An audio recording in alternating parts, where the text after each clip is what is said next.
त्यानंतर सोलापूरमधील एका कॉन्स्टेबलनी आम्हाला असं कळवलं की त्याचा चेहरा तो रेकॉर्डवरचा क्रिमिनल आहे.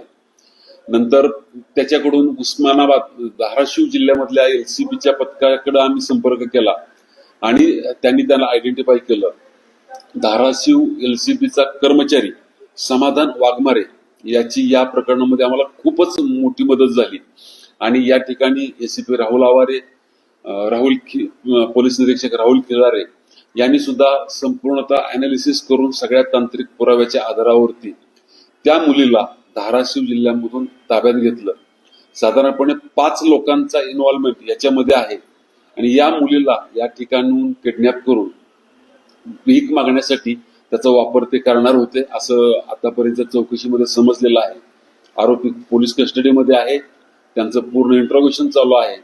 अशा प्रकारचे त्यांनी कुठं कुठं गुन्हे केलेले असतील तर त्यांच्यावरती मोकासारखी मोठी कारवाई सुद्धा करण्याचा पोलिसांचा विचार आहे. केला आता आम्ही कारण ते 1 वर्षापासून याची रेकी करत होते की यांना जुळी बहीण आहे, या 2 मुलीपैकी एका मुलीला घेऊन जायचं असं त्यांची कॉन्स्पिरन्सी 1 वर्षापासूनची असल्याची दिसते, त्यामुळे त्यांनी ते पाळत ठेवलेली होती.